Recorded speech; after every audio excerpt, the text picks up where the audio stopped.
This is Jane Marie. And this is Soko. You are now listening to the Queer Ambition Podcast. The Queer Ambition Podcast is the only podcast celebrating rising LGBTQ professionals, providing advice on navigating the modern workplace, and discussing polarizing topics within the community. Now listen up. All right, so welcome to the Queer Ambition Podcast. Today we have Wes Phyllis, and a little bit about Wes. He's a U.S. Navy petty officer and a bodybuilding champion. Recently competed in the International Association of Trans Bodybuilders competition in Atlanta and took home the trophy for overall and middleweight awards. So everyone, let's welcome Wes to the podcast. Hey guys. Hey, okay, how are you? I'm good. Just enjoying this Virginia weather right now. So what's the weather like in Virginia right now? It's cold. I haven't been around different seasons in a very long time because I've been stationed in Gulfport, Mississippi. So I've been dealing with the humidity there. So yeah, it's different. So you're happy to get some fall right now? Yes, I am. That's funny. All right, so we're excited to have you here. So quick overview of the episode. We're going to play Mentally Stimulate Me as an icebreaker game, and then we'll go into our rapid fire questions. Rapid fire questions. Wow, that's like a tongue twister. And then we'll go into our topic of the week. Okay. So these questions are kind of fun. There's this guy, he does this game. It's called Mentally, like, if you never heard of it, you can Google it. But it's a good way to get to know someone. So first question is, one has to stay. Okay? You have to pick one thing that has to stay. Feeling someone else's sneeze. B, feeling a roach crawl on you. C, smelling someone else's fart. Or D, kissing cigarette breath. The one has to stay. Which one would you rather deal with? Kissing cigarette breath. You'd rather deal with that? Yeah, I'd rather deal with that. So, like, smelling someone else's fart is not that bad, though. Nah, I can't do that. That would make me gag. That's natural bodily functions. No. Okay, fine. All right. So a second question. Which one would turn you on the most? Your partner pays one of your bills without being asked. Okay. B, your partner defends you against their friends. C, waking you up with breakfast and mimosas. D, your partner passionately dropping knowledge. D. Your partner passionately dropping knowledge. Yeah. That turns you on the most? Yeah. Okay. Yeah. So words, you want to talk to someone intelligent. Yes. I mean, anybody can pay for anything, you know. They can bring breakfast, they can do nice stuff, but I like somebody that's smart. Yeah. Okay. That's a good one. So if I was to pick, I guess, so the funny thing is, if I look at partner defending you against their friends, why do you have to defend me against your friends? Like, what do your friends have against me that you have to defend me? So that was a little weird for me. Yeah. Yeah. And then, I guess partner passionately dropping knowledge would be the one I would go with too. Okay. So last one, Bae is on their deathbed and their side piece walks in. What do you do? A, focus on Bae and deal with the drama later. B, tell the side piece to leave. C, you leave. Or D, pull the plug on Bae. I'm gonna have to leave. I'm not a killer or nothing. I'll have to leave. Right, yeah, I think same too. Like, I would leave. I'm not, you got a side piece, got you. They came to see you, they got you. Yeah, they got you. They could deal with you. Okay, all right. So those are the three questions of today. All right, so Wes, describe yourself in one word. Muscular. Muscular? Why did you pick muscular? I go to the gym a lot. How many times do you go to the gym a day? It depends. Sometimes it could be 3 times a day. Depends. So is 3 times normal, or is that like a lot? That's a lot. So, but at least once a day. Yeah, at least. Okay. So what is your biggest passion? My biggest passion is like fitness is my biggest passion. So would you say fitness is like a full-time job for you or a full-time hobby? Oh man. I say it's a full-time job. It's a full-time job. It's a full-time job. And how would you just, tell me. Yeah, because it's like, for one, I always talk about my competition. I'm speaking of the competition. It's like, it was the meal prepping. I do that every day, you know, and I even like, before I go to work, sometimes I'll work out, or while I'm at work, you know, for lunchtime, I'll go to the gym and stuff. So I feel like as far as my regular job, that's my job as well. And then also I create meal plans and fitness plans to tailor to the next person's body. And I make YouTube videos as well. Okay. All right. Awesome. All right. So how did you decide to begin your transition? How did I decide to begin my transition? Yeah. What was, the pivotal moment in that? When I decided to transition, like when I went to transition, was back in 2011. I didn't really know what it was called. I know I wasn't a lesbian. Yeah, I dressed like a guy, but I know it was more to it because I didn't feel comfortable, like just being a female that dressed like a guy. So I was with someone and they were showing me a video of a trans male, like from the first day they took T to like a year later. And it was like, their transition was like phenomenal. And I was like, that's what I wanted, you know? And it just stuck to me. And I knew that's what I want to do. Because it just, for some reason, it just made sense. No, yeah, I totally get that. It just felt like something clicked, right? Like, wait, yeah, this is what I'm supposed to be doing, right? Yeah. Okay, and then ever since then, you've always been into bodybuilding, and correct me if I'm wrong. This transgender body competition, is it one of the first, or has this always been around? It's been around for, I think, since 2014 or 2015. But that was my first time ever competing. Yeah. So, like, what made you want to compete for that? Is it something that you've always aspired to, wanting to do, or? Like, I always aspired to compete in the bodybuilding competition, but at the same time, I'm like introverted. So it's like, I didn't want to put myself out there. And my girlfriend actually, she encouraged me to do it. It was like, other people was like, yo, you should do it. But I was like, nah. But for some reason, like, it just, when she said for me to do it, I was just like, okay, maybe I should. Yeah, that's good. But then you did it, and then you won. Yeah. The crazy thing about it, I was not expecting to win. Even when I was there, and it was like, you know, you hear people like cheering for you and all stuff, I still didn't think I won, you know.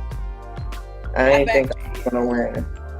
Because I didn't go there to win. Oh, okay. Yeah. Well, that's awesome though. So you got a little nice size trophy. I bet that's hanging up somewhere. Yeah. Right? You got it polished and stuff? Huh? I said, did you polish it and stuff? Yeah. If you're gonna give one piece of advice to someone that would be interested in, you know, possibly joining into that bodybuilding competition in Atlanta, the transgendered one, what kind of advice would you give somebody? I'd say, you know, just be yourself, be comfortable in your skin, and, you know, just like my thing, I prepared for it. So I feel like if you want to win, I feel like it's yours. Just work hard to it, and it's yours. I mean, yeah, I think that's great advice. You got to go after what you want at the end of the day. No one's going to give it to you. No one. Right.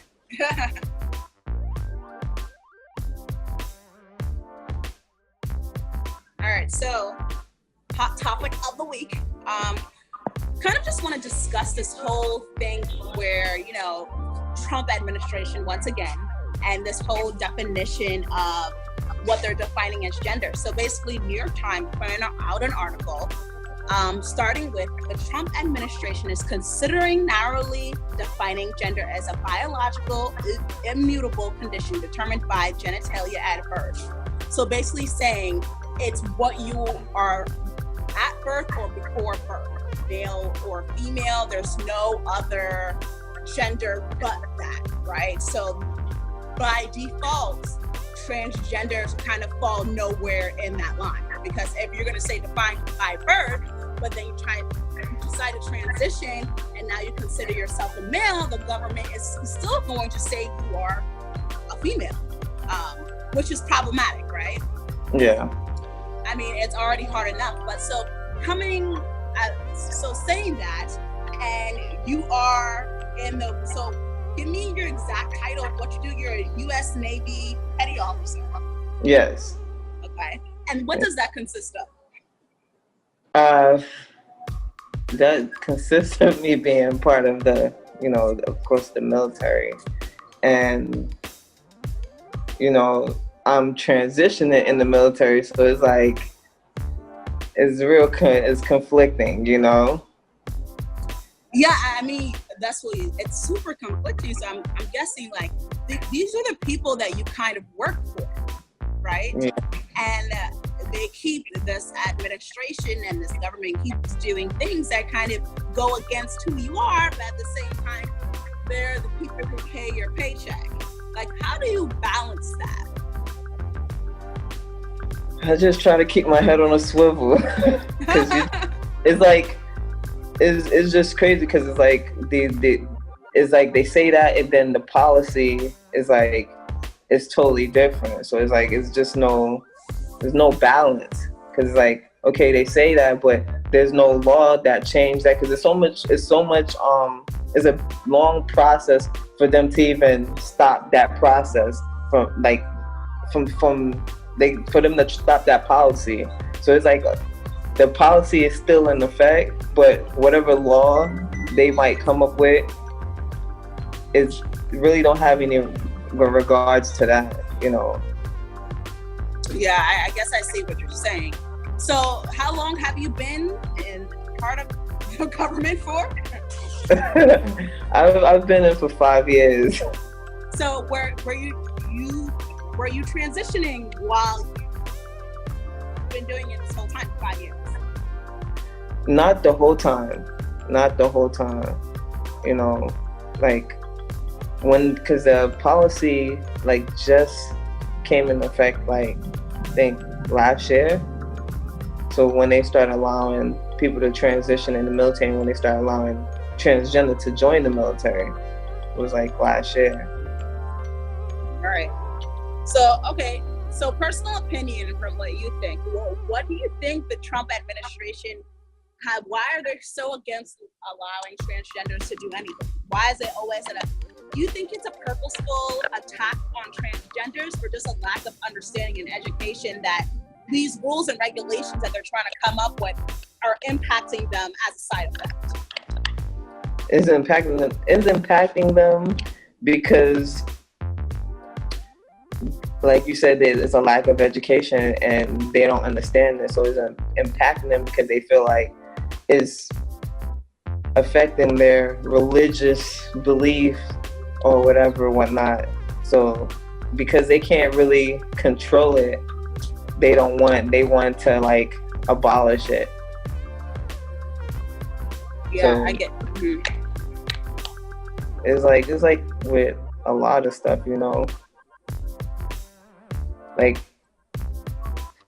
example, like saying the N-word, like a white person, like they want to say the N-word, you know, but because they can't, they feel like no one should say it. Okay, so it's like, all right. Yeah. So Okay, it's like, oh, I I don't understand why I can't say. So you know what? Because I don't have a right to say it, so nobody else have a right to say it. You know. So I guess, you know, with this whole new, it's not a new, but it's people are more aware of, you know, transgender community, right? More so these years ever than before, right? So what is it going to take for America to get educated around that? You know, at the end of the day, we're all just people just trying to make it through this thing we call life. Like, oh, I mean, at the end of the day, we're all the same. You know what I mean? Yeah. So what has to be done in order for them to get that, and why? Yeah, I guess that's what I'm saying. What has to be done? I don't know. Like, I guess that's just a question I can just throw out in the air. To be honest with you, that's something that they would have to make up in their mind, because you could put the resources out there. We could have so many different conventions and all that stuff, but that's something that they would have to make up in their mind.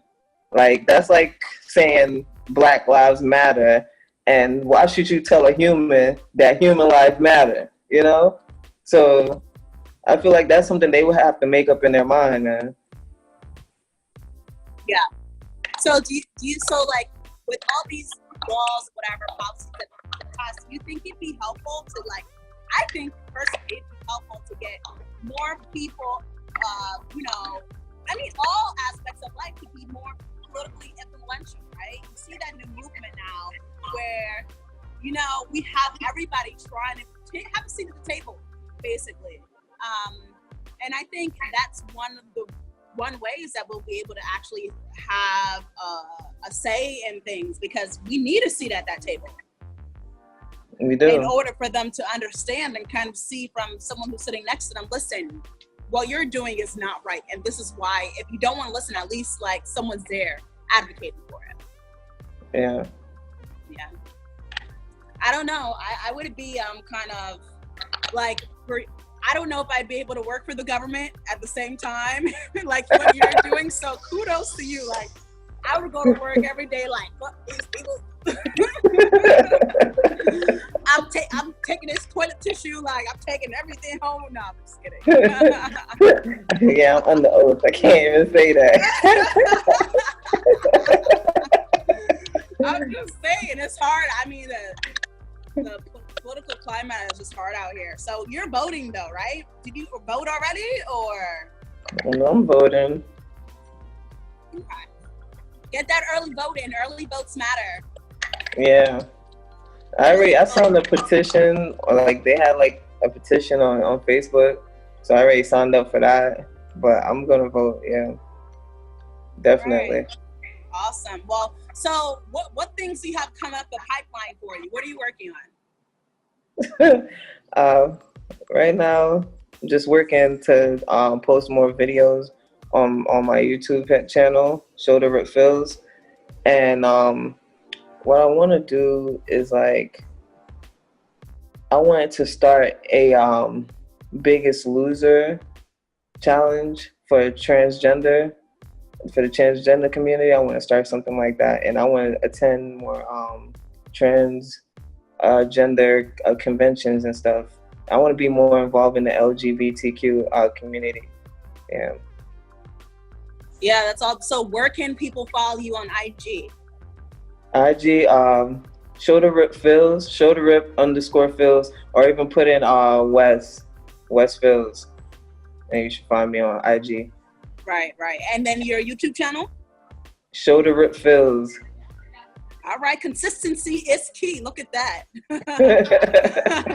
So if you guys didn't get that, we'll have all that information below in that info box. So go ahead, hit that follow button.